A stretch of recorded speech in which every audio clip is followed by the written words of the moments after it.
deixar isso, e se a grande maioria das pessoas, mesmo com diplomas universitários na parede e carreiras consolidadas, tiver parado de desenvolver a habilidade de leitura ainda lá no ensino fundamental? Nossa, essa é uma provocação e tanto para começar. Pois é. Sejam muito bem-vindos à nossa imersão de hoje. A missão dessa exploração é muito clara e confesso que bate um pouco na nossa vaidade intelectual. Totalmente. Nós queremos desconstruir a ideia de que ler é simplesmente passar os olhos pelas palavras em uma página até chegar ao fim do capítulo. E para nos ajudar nessa tarefa, trouxemos um verdadeiro peso pesado para a mesa, o livro Como Ler Livros, o Guia Clássico para a Leitura Inteligente. De Mortimer Adler e Charles Van Doren. Exato. E vale o aviso de que a proposta aqui não é ensinar leitura dinâmica para bater metas de produtividade, nem truques de memorização rápida. O objetivo é aprofundar nos detalhes desse livro, apresentando suas principais metodologias sobre como realmente aprender a ler livros para expandir o intelecto. O que é fascinante de observar nessa obra é o contexto em que ela se insere, sabe? E como a mensagem envelheceu incrivelmente bem, tornando-se ainda mais urgente nos dias de hoje. Com certeza. Vivemos em uma era de absoluta sobrecarga de informações, né? A mídia contemporânea, os vídeos curtos, os agregadores de notícias, tudo isso mastiga as ideias para quem consome. O conteúdo já vem empacotado de uma forma que exige o mínimo de esforço mental possível. É quase uma papinha intelectual. Isso, uma papinha. A ideia central dessa nossa análise é mostrar como a mente humana pode, por conta própria e sem depender de resumos de terceiros, elevar-se de um estado de compreensão mais básico para um estado superior usando apenas a palavra escrita. É um convite para o resgate da autonomia, né? Eu confesso que eu mesmo caio frequentemente na armadilha de achar que ler é sempre um momento de relaxamento. A maioria das pessoas caem. Pois é. E o livro já começa jogando por terra esse mito da passividade. Lê-se muito para saber as notícias do dia ou para esvaziar a cabeça com um romance leve antes de dormir. O que é ótimo, diga-se de passagem. Sim, claro.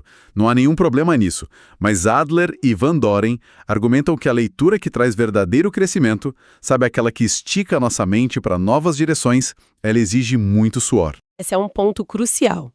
Existe uma presunção muito comum na nossa cultura de que falar ou escrever são atividades ativas, porque exigem que a pessoa gere um conteúdo, enquanto ouvir ou ler seriam atividades puramente receptivas. Como se quem lê fosse um balde vazio esperando ser preenchido pela chuva. Perfeito.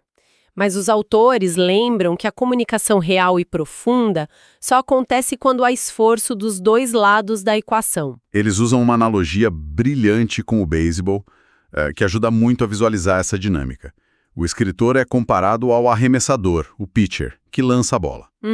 E a bola, nesse cenário, é a mensagem, o texto em si. Exato. E o leitor assume o papel do apanhador, o catcher. A comunicação só é bem-sucedida se o catcher for extremamente ativo na jogada. Ele precisa ler o movimento do arremessador, posicionar o corpo e usar a técnica correta para segurar a bola. E não importa se é um arremesso rápido, lento ou uma bola curva, cheia de nuances. Isso. O único elemento puramente passivo em toda essa dinâmica é a própria bola. Essa imagem mental ilustra de forma perfeita a diferença fundamental entre informação e entendimento. Se a gente conectar isso a um panorama maior, receber a bola de qualquer jeito, sem técnica, é como ler apenas para se informar. Só para acumular fatos. Exato. A informação nos diz que um fato específico existe, que o mundo é de determinada maneira. O entendimento, por outro lado, é saber explicar o porquê daquele fato existir e como ele se conecta com o resto das coisas. Aprender de verdade, segundo eles, é descobrir coisas novas com a ajuda de um professor, ausente, que é o autor do livro, e o leitor precisa extrair esse conhecimento na marra, usando as próprias faculdades mentais. Não vem de graça. Organizar essa escavação, a metodologia proposta divide a leitura em 4 níveis distintos. Mas é importante notar que não são estilos independentes que a pessoa escolhe ao acaso num menu. Como assim? São níveis cumulativos, sabe? Como os andares de um prédio onde o andar superior precisa da fundação do andar inferior. O nível 1 É o que eles chamam de leitura elementar. É alfabetização básica. Isso, é o momento em que a criança olha para a página e consegue responder à pergunta o que diz essa frase. E o mais frustrante é constatar que a educação formal da grande maioria dos países para exatamente aí, né? Exatamente aí. Dedicam-se anos e anos à leitura elementar para garantir que o indivíduo saia do analfabetismo funcional. Ensina-se a mecânica de decodificar os símbolos. O problema é que o sistema assume que, uma vez que as palavras são decodificadas, qualquer texto complexo será compreendido automaticamente. O que é uma falácia tremenda. Os autores deixam claro que existe um abismo gigantesco entre conseguir ler em voz alta as palavras de um tratado de economia e compreender de fato a essência estrutural dele. É por isso que o próximo degrau metodológico é tão vital. O nível 2, a leitura inspecional. Eu gosto de pensar nesse nível como o grande antídoto contra o desperdício de tempo e de energia. Com certeza. Basicamente, é a arte de extrair o máximo de valor de um livro quando o tempo é limitado. A pergunta central da mente muda de o que diz a frase para o livro é sobre o quê, de forma geral. E o livro divide essa inspeção em duas fases bem práticas. A primeira é a sondagem sistemática, que é tipo uma pré-leitura estratégica. Uma ferramenta que muita gente simplesmente ignora por pura ansiedade de começar logo o capítulo 1. Sim, a gente quer pular direto para a ação, mas essa sondagem consiste em passos fundamentais. Primeiro, ler o título e o subtítulo com atenção total, pois eles costumam entregar a tese central. Faz sentido. Depois, estudar o sumário como se fosse o mapa de uma viagem longa. Em seguida, ler o prefácio e, o mais importante de tudo, folhear o livro buscando sentir a pressão arterial da obra. Ler os primeiros e os últimos parágrafos dos capítulos, né? Isso! E não pular o epílogo. O objetivo é que, em poucos minutos, o leitor consiga classificar a obra e saber em que tipo de terreno intelectual está pisando. Até aí faz todo sentido. É como olhar a foto do quebra-cabeça na caixa antes de montar as peças. Mas a segunda fase da inspeção, que eles chamam de leitura superficial, traz uma regra de ouro que me deixou, confesso, bastante cético, sem parar nas partes difíceis. Ignorar o vocabulário complexo, pular as notas de rodapé longas. E passar reto pelos argumentos muito densos. Espera aí, isso não vai totalmente contra o bom senso? Se o leitor não entende os termos, não vai ficar completamente perdido lendo dezenas de páginas de algo que parece grego? É uma reação super natural achar isso absurdo, porque desafia frontalmente o que a gente aprendeu na escola, né?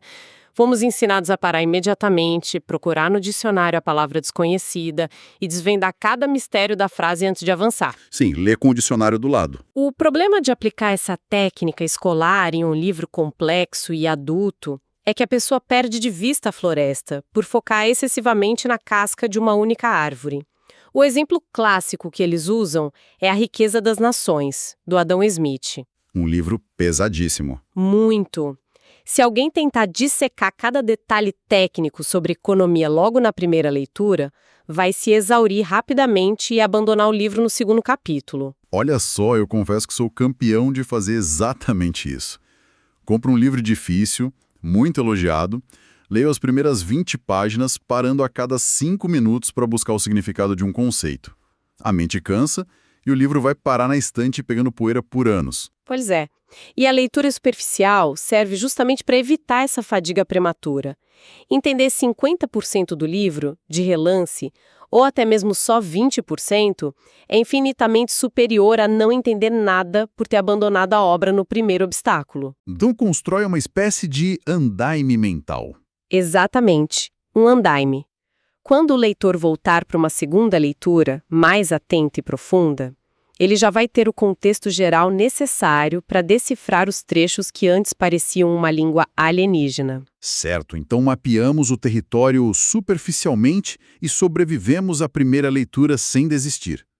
Qual é o próximo passo para realmente dominar o conteúdo? É aqui que a coisa fica realmente interessante. O nível 3, o verdadeiro raio-x do livro, a leitura analítica. O mergulho profundo. Sim. Se a leitura inspecional era uma corrida contra o relógio, A leitura analítica não tem limite de tempo. É o que o Francis Bacon chamava de livros que devem ser mastigados e digeridos. E esse nível é literalmente o sistema digestivo intelectual em pleno funcionamento. A essência da leitura nativa mora nesse terceiro nível, e ela é guiada por 4 perguntas fundamentais que todo leitor exigente precisa fazer o tempo todo. E um detalhe que o livro frisa incansavelmente, essas perguntas devem ser feitas com um lápis na mão. Sublinhando, escrevendo nas margens. Inegociável. Engajar-se fisicamente com o material impresso é essencial para quem quer aprender a ler de verdade. O lápis acaba virando uma extensão do cérebro. E a primeira dessas 4 perguntas é: o livro fala sobre o quê, na sua totalidade? A visão macro. Isso.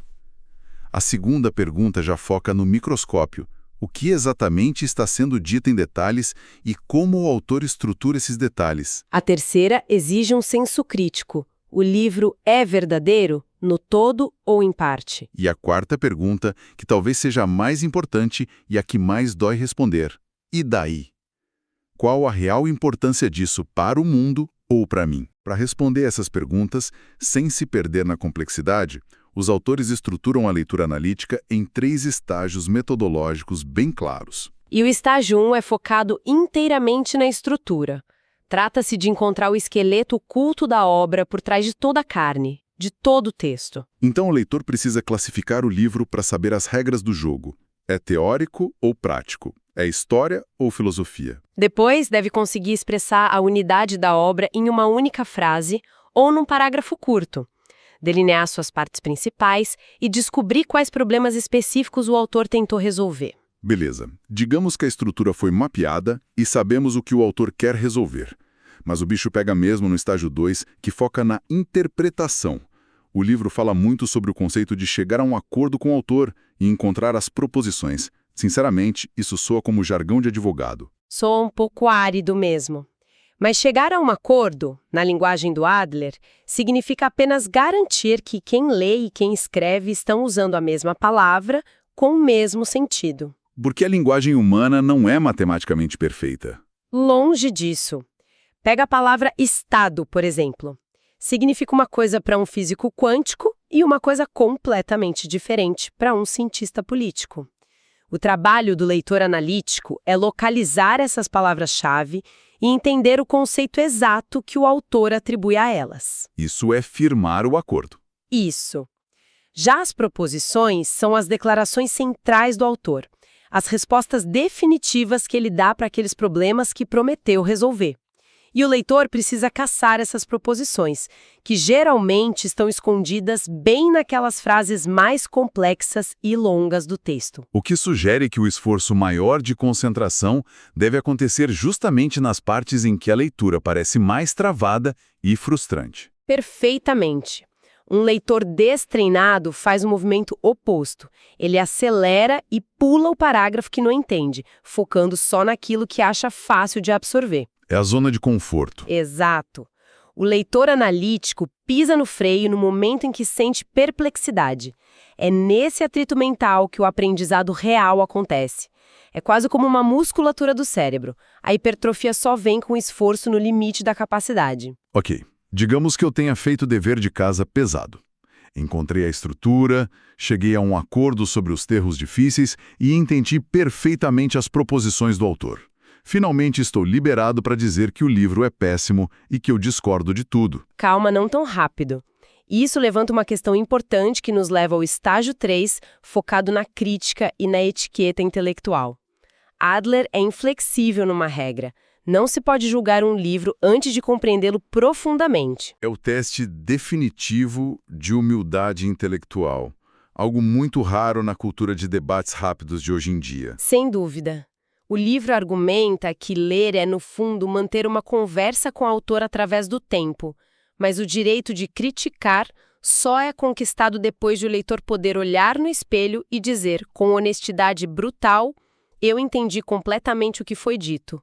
Antes de alcançar esse entendimento genuíno, qualquer crítica é pura arrogância. É lutar contra um espantalho que o próprio leitor inventou por falta de compreensão. E mesmo na hora de emitir a crítica, não há espaço para simplesmente dizer "não gostei". Emoções não refutam ideias. A metodologia exige que a discordância seja justificada de forma lógica, usando 4 categorias bem definidas.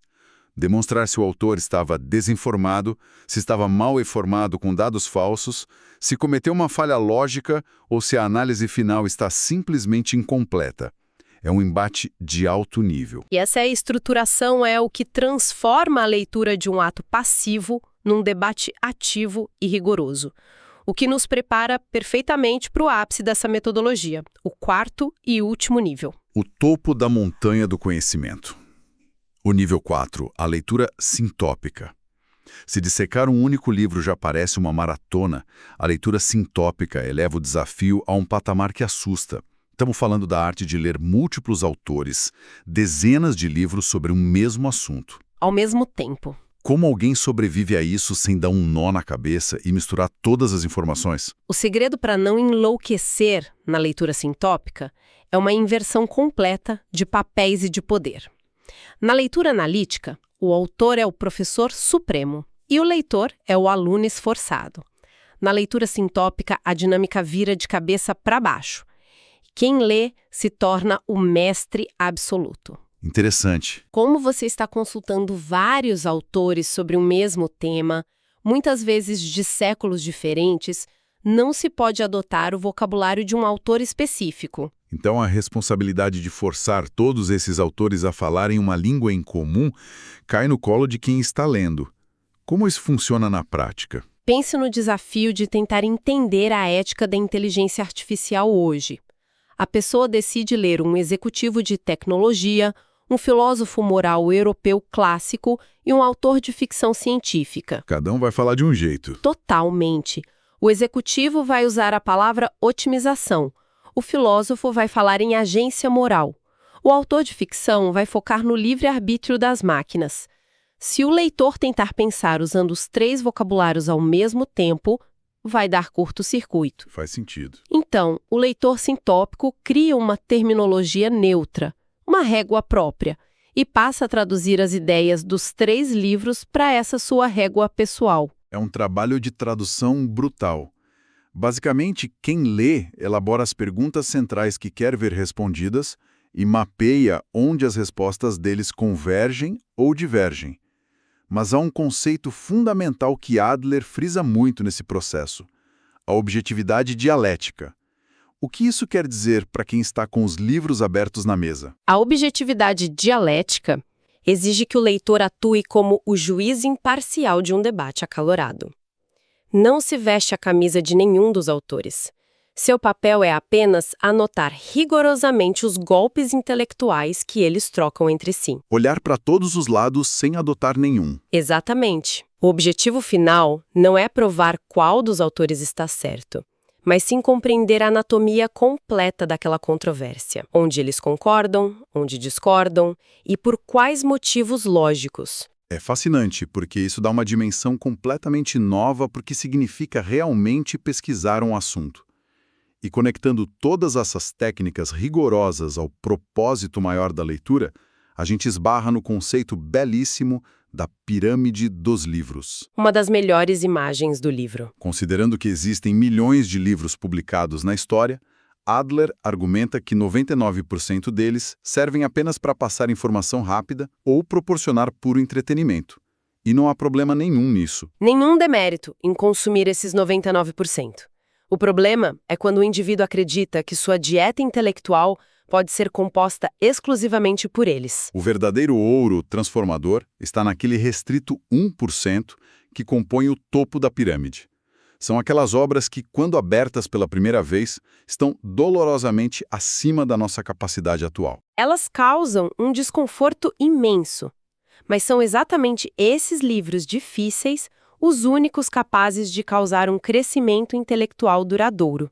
A pessoa lê o topo da pirâmide não para passar numa prova, mas para aprender sobre a condição humana. O que nos traz de volta à nossa provocação lá do início. Então, o que tudo isso significa? Significa que ler de verdade não é um ato de relaxamento passivo, mas um treino intenso. E aplicar essas metodologias economiza um tempo precioso, sabendo o que não ler e extraindo o máximo valor do que realmente importa. É um manual para criar leitores imunes à manipulação superficial. Com certeza. O conhecimento se constrói debatendo, questionando e compartilhando as descobertas. E como o aprendizado nunca é uma estrada solitária, convido aqui no final do vídeo aos ouvintes se inscreverem no canal para receber mais conteúdo como esse. A curiosidade de quem nos acompanha é o que faz as discussões irem cada vez mais fundo. E para encerrar, deixo uma reflexão. As fontes deixaram claro que precisamos usar nossa própria força mental para elevar nosso entendimento, encarando o atrito de um texto complexo. Em uma era onde inteligências artificiais e aplicativos prometem resumir qualquer livro clássico em 3 tópicos fáceis, será que a conveniência tecnológica está nos roubando a dor necessária e a recompensa insubstituível de mastigar e digerir o conhecimento por conta própria? Fica a reflexão para todos que nos escutam.